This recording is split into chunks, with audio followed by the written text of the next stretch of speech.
Olá, bem-vindos a mais um vídeo da Hora Suave e hoje com mais uma tag sobre o Cavaleiro das Trevas.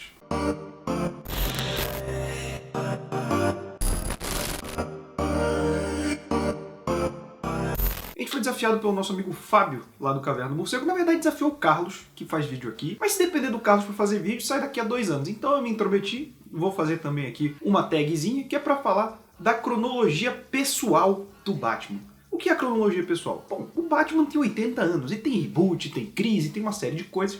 E basicamente, não tem como você colocar tudo que os roteiristas quiseram de uma forma concisa. Então, basicamente, a cronologia pessoal é que você, como leitor que não tem poder nenhum de decisão da empresa, acha que vale pro personagem. Então eu separei aqui algumas obras que na minha cabeça encaixam em como eu gosto de pensar que é a história do Batman. Começando por uma tríade de ano 1, que é Batman ano 1, Robin ano 1 e Batgirl ano 1. Eu gosto de pensar nos três como uma sequência, logo em seguida, um do outro. Batman ano 1, obviamente, é a melhor história de origem do Batman. Eu acho que talvez seja o melhor trabalho do Frank Miller à frente do Batman.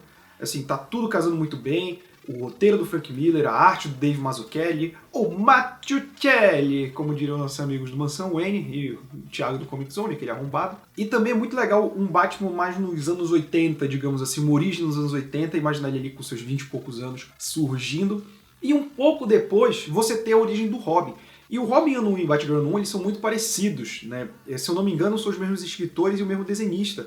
Então, ele meio que é numa ordem e você entende a relação do Batman com o Robin, a relação do Robin com a tragédia que originou ele e com os vilões do Batman, e a Batgirl é uma outra visão sobre o Batman, porque enquanto o Bruce adota o Dick para ser o Robin vai sendo ele, a Batgirl meio que é uma fã que vira parada. Então, são várias óticas diferentes sobre o Batman. E isso vai ser importante para a própria cronologia que eu tenho na minha cabeça mais futuramente. Eu acho que o meio, assim, o miolo do que seria o personagem é o Batman do Neil Adams, do Daniel O'Neil. É Daniel O'Neil? Acho que é Daniel O'Neil. Se não for Daniel O'Neil, o Carlos me briga. Que ali você tem um desenvolvimento do personagem como um detetive, né? O maior detetive do mundo. E coisas mais de ação, que é algo que a gente não vê mais nos últimos 20, 30 anos quase. E durante toda essa fase você tem um desenvolvimento de vários vilões muito bons, principalmente o Ra's al Ghul, que eu acho que é um vilão que ele realmente desafia o físico do Batman e o intelecto dele.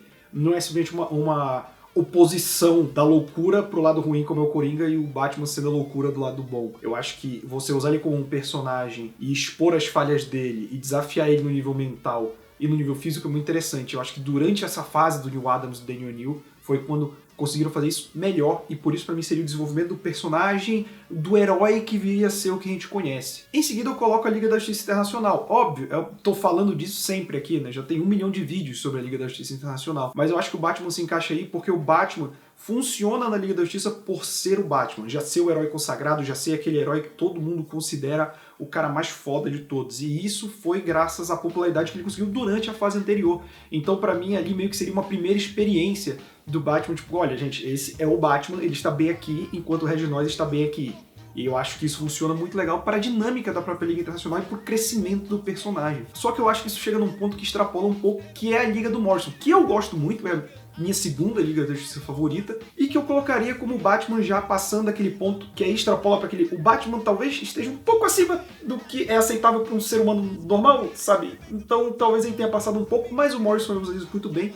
Só que isso viria descambar para ser o Batman que a gente vê até hoje. A gente tem que colocar um parêntese aqui para duas histórias que não estão oficialmente no meu cânone, mas que são muito importantes, que é a morte de Jason Todd e a Piada Mortal, porque eu acho que isso ajuda, junto com o Cavaleiro das Trevas, a tornar o personagem não só o fodão da fase do Grant Morrison, mas como esse cara que é mega desconfiado, que não confia em ninguém, que resultaria em outro ponto da minha cronologia, que é a saga Batman Fugitivo, Batman Assassino, ou Batman Assassino e Batman Fugitivo, eu não lembro a ordem, e que pra mim é o crescimento desse Batman isolado, desse Batman que trabalha sozinho, apesar de ter toda a Bat-família, chegar num ponto em que ele é acusado de um crime que ele não cometeu, mas que os próprios Robins, Asa Noturna, Batgirl, Oráculo desconfiam dele, num ponto de ele ter se isolado tanto que os parceiros dele não sabem mais quem ele é. Então eu acho que isso seria o fundo do poço desse Batman, que seria contraposto por Batman Ego.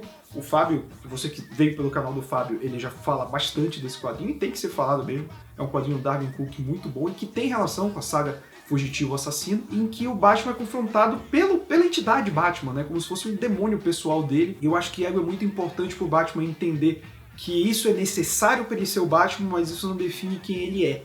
Então, o ego tem esse valor narrativo pro personagem. Só que eu acho que, na minha cronologia pessoal, serviria para pegar o Batman. Ok, eu cheguei nesse ponto, eu preciso voltar a ser quem eu era. E aí entra quase que a conclusão da minha cronologia, que seria feita por duas partes. A liga do Joe Kelly, que é conhecida pela Era Obsidiana, que eu falo muito também lá no podcast do Mansão Wayne, em que o Batman, ele age, mas ele se permite ser ao mesmo tempo o cara que precisa ser o fodão, porque ele já é o Batman, mas ele é humano. Ele permite ter relação humana com o Homem-Borracha, permite ter relação humana com a Mulher Maravilha. Os traços de amizade dele com o Superman estão ali presentes, então eu gosto muito como o Joe Kelly tratou a dinâmica dele com a Liga da Justiça. E logo em seguida, pra mim, vem o Batman do Tom King, que é algo mais recente, encerrou esses tempos, mas que é um Batman que ele caminha pra aceitar que ele não pode ser sempre o Batman. Ele sabe que ele tem que ser, mas ele não precisa ser. E no mundo ideal, pra mim, o Batman teria se aposentado e deixado o legado que já aconteceu antes, né, quando ele morreu e tal. Mas aí, bota o ponto final pra mim, que é Batman do futuro, um Batman com legado. Eu acho que esse sempre foi o grande lance da DC, os heróis têm legado, mas como Batman e Superman vendem, a DC não deixa, né?